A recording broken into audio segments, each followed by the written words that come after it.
आंख दिखाता है मादर जात वाला मीम तो आपने कहीं ना कहीं सोशल मीडिया पर जरूर देखा होगा।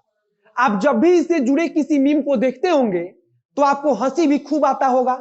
लेकिन गंगा जल फिल्म के इस डायलॉग के पीछे कितना बड़ा कांड है, इसका शायद ही आपको अंदाजा होगा।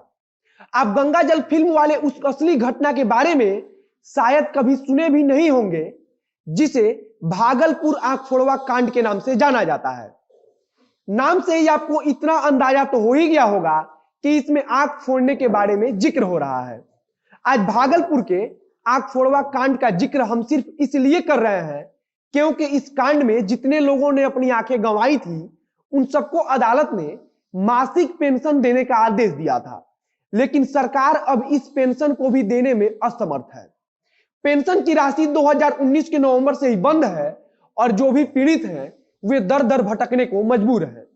जब पीड़ितों के अधिवक्ता सारे जगहों से अर्जी लगाकर हार गए तो अब उन्होंने सर्वोच्च न्यायालय में अर्जी दायर किया है। हम आपको बताएंगे कि आखिर भागलपुर आंख फोड़वा कांड को पुलिसिया बर्बरता का सबसे घिनौना रूप क्यों कहा जाता है।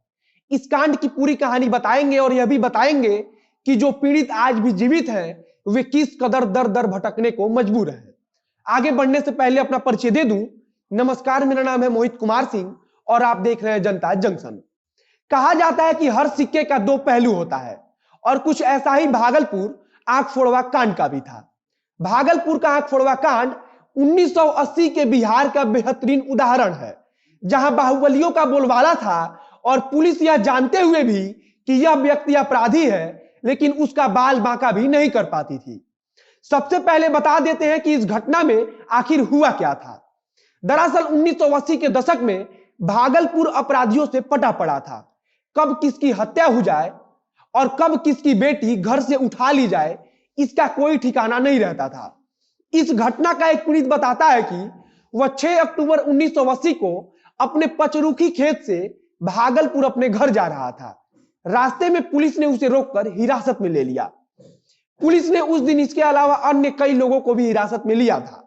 उसमें से कुछ लोगों का नाम बलजीत सिंह, देवराज खत्री, भोला चौधरी, चमकलाल राय, पवन सिंह और अन्य कई नाम भी बताया जाता है।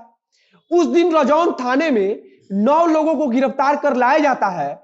उसी दिन गिरफ्तारी के बाद सभी 9 लोगों की आंखों में पुलिस ने तेजाब डालकर आंखें फोड़ दी थी। इसके पहले 16 फरवरी 1980 को भी कोतवाली थाने में अपराधियों के आंखों में तेजाब डाला गया था, लेकिन मामला मीडिया तक नहीं पहुंच पाया। तेजाब डालने की अधिकतर घटनाएं रजौन थाने में हुई थी।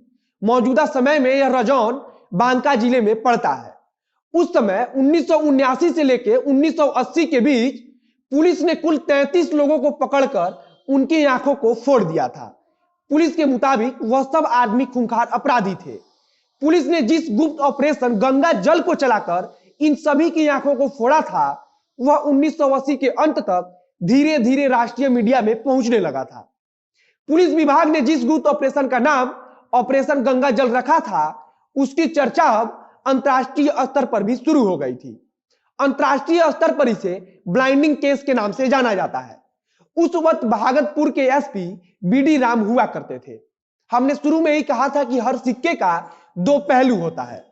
इसका पहला पहलू हमने बता दिया है और दूसरा पहलू यह है कि इस घटना के बाद भागलपुर में अपराध का ग्राफ अचानक से गिर गया। अपराधियों में खौफ इस कदर छाया कि भागलपुर बिहार के सबसे शांत इलाकों में शुमार हो गया। कहा जाता है कि जब मामला मीडिया में सामने आया तब केंद्र की तरफ से जांच टीम भागलपुर पहुंची थी। जिस दिन दिल्ली से जांच टीम भागलपुर पहुंची उस दिन पूरे शहर में विरोध प्रदर्शन हुआ था और सड़कें भी जाम कर दी गई थी। भागलपुर की आम जनता पुलिस प्रशासन के साथ डट कर खड़ी हो गई थी। बाद में कुछ दोषी पुलिस कर्मियों का नाम सामने आया और बाकायदा अदालत में उनकी हाजिरी भी हुई, लेकिन अदालत की तरफ से क्या कुछ कार्रवाई हुआ यह आज तक किसी को पता नहीं है। हालांकि कुछ लोग कहते हैं कि 15 पुलिस पदाधिकारियों को आरोपी बनाया गया था, जिनमें से 14 को अदालत की तरफ से सजा भी सुनाई गई, लेकिन इसका कोई खास प्रमाण नहीं है। तत्कालीन भागलपुर के एसपी रहे बीडी राम अब रिटायर हो चुके हैं और राजनीति में भी उतर चुके हैं। इस मामले में सर्वोच्च न्यायालय के आदेश पर उस समय पीड़ितों का इलाज हुआ था और उन्हें मुआवजा भी दिया गया था।